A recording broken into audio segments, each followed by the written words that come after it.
हे students, welcome back. आज हम बात करेंगे golden rules of debit and credit. जिस तरह से एक मदर के लिए जिसके दो बच्चे हैं, दोनों ही इक्वल हैं, दोनों ही बराबर हैं, उनमें कोई फ़र्क नहीं किया जाता।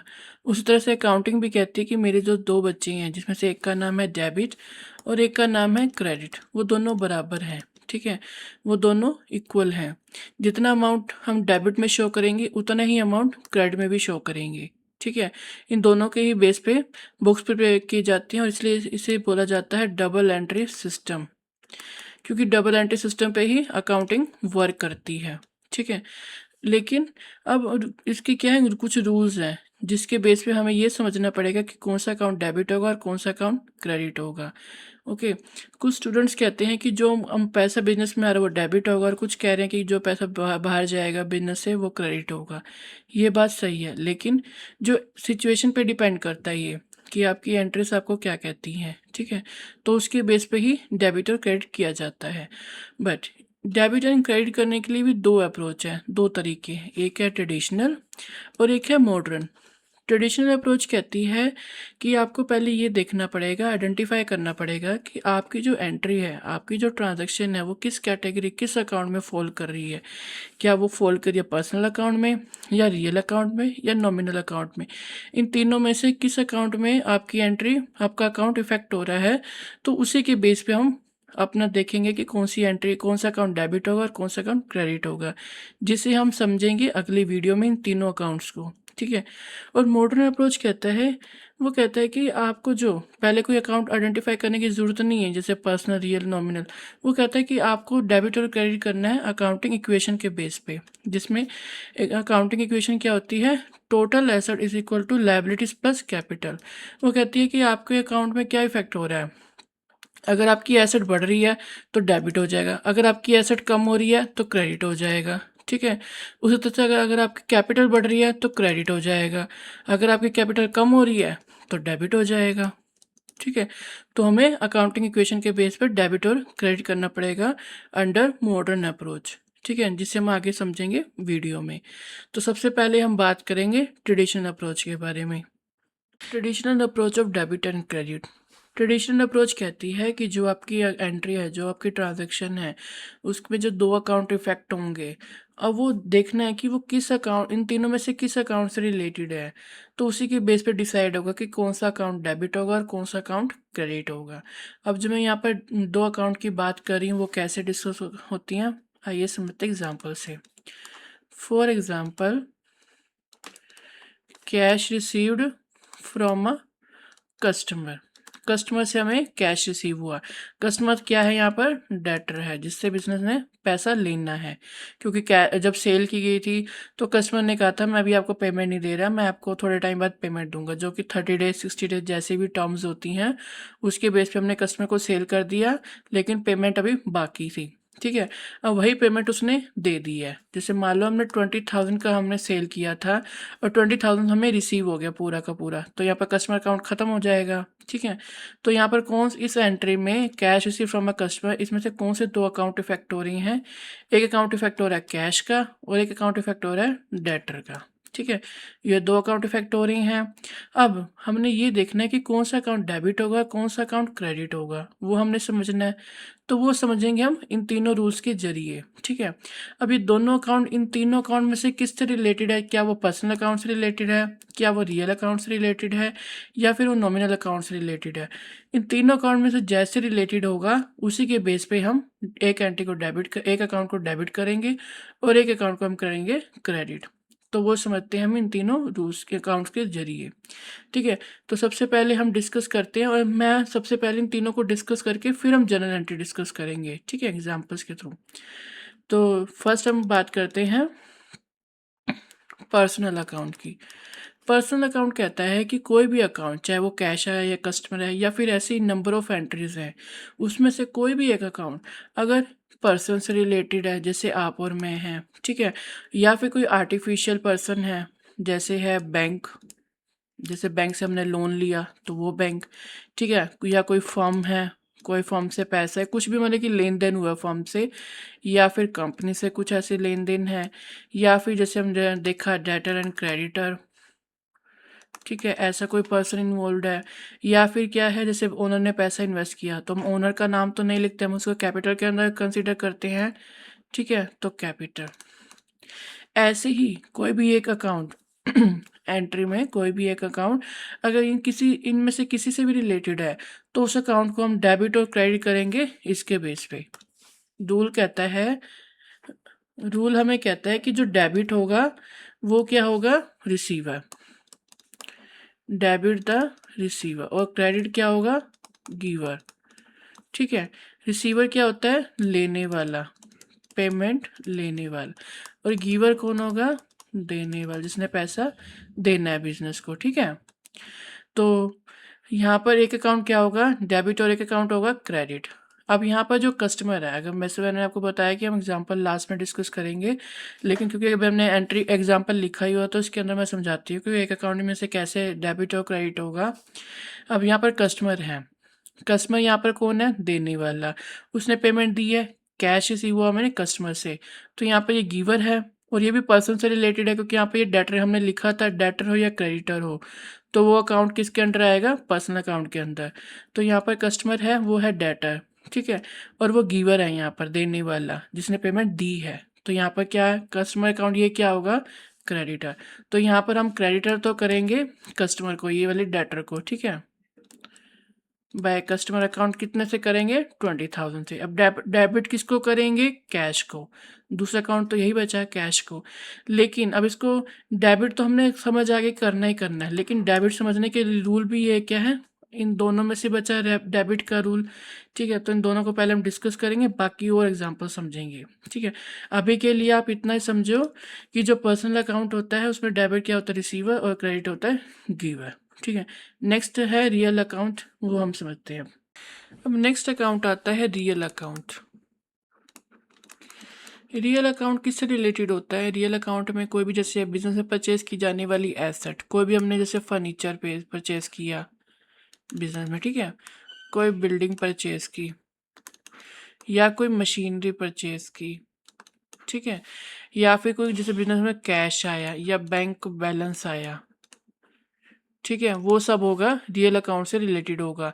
ठीक है, अब रियल अकाउंट कहता है कि जो डेबिट करना है वो करना है व्हाट कम्स इन। ठीक है, बिजनेस में क्या आता है, ठीक है, कुछ आया तो होगा डेबिट, और क्रेडिट क्या होता है, व्हाट गोज आउट, कुछ गया या क्या गया उसको हम करेंगे क्रेडिट। ठीक है, डेबिट और क्रेडिट, ये इसका रूल कहता है रियल अकाउंट का। ठीक है, debit what comes in, credit what goes out. जो अगर इनमें से फर्नीचर, बिल्डिंग, मशीनें कुछ भी आ रहा है तो वो हो जाएगा डेबिट, और जब इनमें से कुछ जा रहा है तो वो हो जाएगा क्रेडिट। ठीक है, अब थर्ड क्या कहता है, थर्ड आता है नॉमिनल अकाउंट। नॉमिनल अकाउंट कहता है, देखिए अब बिजनेस में क्या हो गया, हमने देखिए पर्सनल अकाउंट में समझा पर्सन से रिलेटेड, रियल अकाउंट में समझा हमने मशीनरी से रिलेटेड, फिक्स्ड एसेट से रिलेटेड। ठीक है, कुछ बिजनेस में परचेज किया गया या बिजनेस से बाहर गया वो हमने डिस्कस किया। अब जो बिजनेस के बचे खर्चे या इनकम वो किस में डिस्कस होंगे, अंडर नॉमिनल अकाउंट। तो नॉमिनल अकाउंट कहता है, नॉमिनल अकाउंट में क्या आता है, ऑल एक्सपेंसेस, ठीक है, इनकम्स या फिर गेन्स या फिर लॉसेस। ठीक है, तो इसका जो रूल है वो कहता है कि डेबिट आप करो all expenses and losses, and credit करेंगे ऑल इनकम एंड गेन्स। ठीक है, डेबिट करना है हमने सारे खर्चे को और लॉसेस को, और क्रेडिट करना हमने जितनी भी इनकम्स होती हैं उसको और गेन्स को। अब आप कहेंगे कि एक्सपेंसेस और लॉसेस में क्या फ़र्क है, जो हमने अलग अलग लिखा है ऐसे, और इनकम और गेन्स में भी क्या फ़र्क है। इसमें देखिए बिल्कुल बेसिक सा ही फ़र्क है, मैं आपको समझाती हूँ एग्जाम्पल से। एक्सपेंसेस क्या होते हैं, एक्सपेंसेस वो होते हैं जो बिजनेस में रोज़मर्रा में किए जाने वाले खर्चे। ठीक है, बिजनेस को चलाने के लिए खर्च किए जाने वाले खर्चे, जैसे हमने रेंट पे किया या सैलरी पे की, या छोटे मोटे हमने रिपेयर वगैरह करवाई, ठीक है, बिल्डिंग की, और क्या खर्चे होते हैं, जैसे हमने कुछ एडवर्टीजमेंट करवाई, ठीक है, बिजनेस का कोई ब्रांड है उसको प्रमोट करने के लिए हमने एडवर्टीजमेंट कराई, तो वो खर्चे हो गए, ठीक है। तो ये सारे क्या होते हैं, एक्सपेंसेस। अब लॉसेस क्या होते हैं, लॉसेस वो होते हैं जो कभी कभार होने वाले, ठीक है। एक्सपेंसेस क्या होते हैं, रैकरिंग नेचर के होते हैं, जो बार बार होने वाले खर्चे, ठीक है। लॉसेस क्या होते हैं, नॉन रैकरिंग नेचर के, ठीक है, जो कभी कभार होने वाले लॉसेस हैं, ठीक है। कैसे, फॉर एग्जांपल हमने जो मशीनरी यहाँ पर परचेज की थी वो हमने सेल करनी पड़ी। अब वो सेल करी तो मैं एग्जांपल बताती हूँ आपको इसका। फॉर एग्जांपल फॉर एग्जांपल हमने मशीनी जो हमने परचेज़ की थी, जैसे यहाँ पर हमने मशीनी परचेज़ की, ठीक है। मशीनी जब हमने परचेज़ की थी तब उसकी वैल्यू थी 1 लाख, ठीक है। और उसकी वैल्यू मतलब कि उसकी लाइफ थी 10 ईयर्स। अब आफ्टर 10 ईयर्स अगर हमने मशीनरी सेल की, ठीक है, तो सेल की वो हुई 80,000 में बिकी, ठीक है, या 40,000 में बिकी, जितनी भी बिकी, ठीक है। तो यहाँ पर हमने परचेज की थी तब उसकी वैल्यू थी 1 लाख। सेल करने के टाइम पे उसकी वैल्यू कितनी हुई, 80,000। तो हमें यहाँ पर प्रॉफिट हुआ या लॉस हुआ, जब हमने मशीनरी सेल की। तो यहाँ पर हमें लॉस हुआ, कितने का लॉस हुआ, 20,000, ठीक है। तो यहाँ पर हमने, क्योंकि सेल के टाइम पे तो उसकी वैल्यू बड़ी होनी चाहिए थी तभी प्रॉफिट होता, लेकिन हमें क्या हुआ, लॉस हुआ। तो ये क्या ये नॉन रैकरिंग नेचर कैसे है, क्योंकि देखिए मशीनें हम रोज़ तो बेचते नहीं है, हर साल तो बिजनेस बेचता नहीं है। जब उसकी 10 ईयर्स की लाइफ थी उसके बाद ही बिकी है ना वो, ठीक है। तो तब क्या हुआ, मैंने लॉस हुआ। तो ये क्या कभी कभार होने वाला लॉस है, तो इसे हम क्या करेंगे, डेबिट। और इस तरह से इनकम और गेंस, इनकम भी क्या होती है, रैकरिंग नेचर की होती है, ठीक है। इनकम भी क्या होती है, रैकरिंग नेचर की होती है, जो रोज़ होने वाली। जैसे कोई हमने अगर बिजनेस में पैसा एक्स्ट्रा था तो इन्वेस्ट कर दिया, तो उससे वहाँ पर उसको इंटरेस्ट मिला। अब वो इंटरेस्ट है, अगर 5 ईयर्स के लिए भी इन्वेस्टमेंट कर दिया है तो इंटरेस्ट भी हर साल मिलेगा, तो रैकरिंग नेचर का है ये, ठीक है। और इस तरह से कोई भी ऐसी इनकम होगी, ठीक है। अब गेन्स क्या है, गेन भी ऐसे ही है कि कभी कभार होने वाला, नॉन रैकरिंग नेचर का, ठीक है। अब जैसे ये एग्जांपल लेते हैं, मशीनरी परचेज की थी 1 लाख की। अब परचेज वैल्यू है 1 लाख। अब सेल पे अगर मान लो 1,20,000 की बिकी मशीन है या कोई भी ऐसी एसेट है, ठीक है, 1,20,000 की बिकी, तो यहाँ पर हमें प्रॉफिट हुआ, क्योंकि हमने परचेज की थी 1 लाख की और बिकी है 1,20,000 में। तो यहाँ पर प्रॉफिट कितना हुआ, 20,000। तो ये भी प्रॉफिट है, या इसे हम गेन भी कह सकते हैं, ठीक है, दोनों सेम थिंग है। तो यहाँ पर हमें प्रॉफिट हुआ 20,000 का। तो ये भी क्या है, कभी कभार होने वाला गेन है। हम मशीनरी रोज़ नहीं बेच रहे हैं, रोज़ हमें प्रॉफिट होने वाला नहीं है, कभी कभार होने वाला प्रॉफिट है। तो इसलिए ये क्या होगा, क्रेडिट। तो डेबिट क्या होगा, जितने भी खर्चे हैं, जितने भी लॉसेस हैं वो डेबिट होंगे। और क्रेडिट क्या होगा, जितनी भी इनकम्स हैं और जितने भी गेन्स हैं वो होंगे क्रेडिट। तो हमने तीनों अकाउंट डिस्कस कर लिए। अब इसके बाद हम समझेंगे जर्नल एंट्रीज। अब हम बात करेंगे modern approach of debit and credit. Modern approach क्या कहती है, मॉडर्न अप्रोच कहती है कि आपको डेबिट एंड क्रेडिट करने के लिए आपको ट्रेडिशनल में जैसे रियल, पर्सनल, नॉमिनल ये अकाउंट याद रखने की ज़रूरत नहीं है कि इसके क्या रूल्स हैं। वो कहती है कि आपको जस्ट डेबिट एंड क्रेडिट करने के लिए आपको याद रखना है ये अकाउंटिंग इक्वेशन जो हमने बताई थी, asset is equal to liabilities plus capital. आपको ये याद रखना है और कुछ नहीं याद रखना, बाकी तीन जो रूल्स थे उसको भूल जाओ, ठीक है। और इसके एग्जांपल हम देखते हैं। जैसे देखिए, अगर एसेट इंक्रीज होती है, अगर कोई बिजनेस में हमने एसेट परचेज किया, कोई मशीनरी परचेज की, कोई फर्नीचर परचेज किया, कुछ भी परचेज किया, इंक्रीज हो रही है तो डेबिट हो जाएगा, ठीक है। अगर डिक्रीज हो रही है, ठीक है, कोई बिजनेस से एसेट बाहर चली गई, हमने सेल कर दी, ठीक है, कम हो गई, तो वो क्या हो जाएगा, वो जो अकाउंट है एसेट का वो क्या हो जाएगा, क्रेडिट। इस तरह से हमने लोन लिया मान लो बैंक से, ठीक है, या किसी आउटसाइड पार्टी से लोन लिया। अगर लोन लिया, ठीक है, लोन इंक्रीज़ हुआ तो उसे हम करेंगे क्रेडिट। अगर डिक्रीज़ हुआ, हमने पेमेंट कर दी, पूरा ख़त्म कर दिया लोन अकाउंट, तो क्या आ जाएगा, लोन अकाउंट में यहाँ पर क्या हो जाएगा, डेबिट। इस तरह से बिजनेस में कैपिटल इन्वेस्ट की ओनर ने, अब बिजनेस में कैपिटल आई, इंक्रीज़ हुई, मतलब कि कुछ आया, प्लस हुआ तो क्रेडिट हो जाएगा। अगर कम हुआ, कम कैसे होगी कैपिटल, अगर जैसे हम देखिए आपने अकाउंटिंग टर्म्स में पढ़ा होगा capital and drawing. Capital increase होती है कुछ कैश में लाने से या कुछ भी इन्वेस्टमेंट एसेट के रूप में आती है, ठीक है, तो कैपिटल इंक्रीज होती है। डिक्रीज के लिए हमने क्या पढ़ा था, ड्राइंग। अगर बिजनेस में से कुछ ओनर कुछ अपने पर्सनल यूज़ के लिए कुछ कैश निकालता है, ठीक है, या कुछ एसेट यूज़ करता है, तो उससे कैपिटल कम हो जाएगी। तो उसे हम तब उस केस में हम क्या बोलेंगे, उस कैपिटल अकाउंट को हम क्या करेंगे, डेबिट।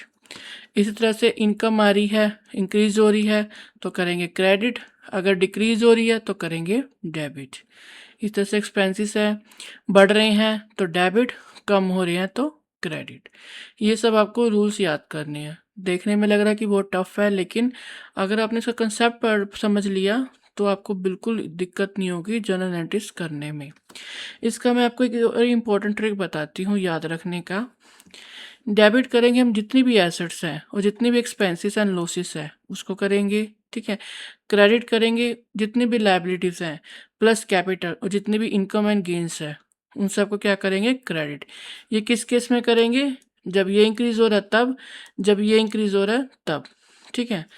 एसेट बढ़ रही हैं तो डेबिट हो जाएंगी, अगर एसेट कम हो रही है तो उसके अपोजिट साइड में क्रेडिट हो जाएंगी, ठीक है। जैसे हमने यहाँ पर पढ़ा, एसेट इंक्रीज हो रही है तो डेबिट, डिक्रीज हो रही है तो क्रेडिट। इस तरह से ये अपने अपोजिट साइड में एडजस्ट हो जाएंगी।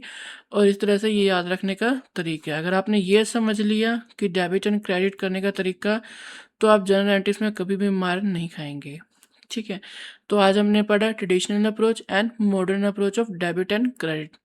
नेक्स्ट वीडियो में हम देखेंगे कैसे हम जनरल एंट्रीज करेंगे इन सभी रूल्स के थ्रू। आज हमने डेबिट और क्रेडिट के ट्रेडिशनल और मॉडर्न दोनों अप्रोचेस को डिटेल में समझा। अगले सेशन में हम इन्हीं रूल्स के जरिए, इन्हीं रूल्स को यूज़ करके जनरल एंट्रीज बनाना शुरू करेंगे। अगर आज की क्लास हेल्पफुल लगी हो तो वीडियो को लाइक करें, कमेंट में अपना डाउट ज़रूर लिखें और चैनल को सब्सक्राइब करना ना भूलें। मैं हूँ सी ए शीनू, मिलते हैं अगले सेशन में, तब तक के लिए हैप्पी लर्निंग।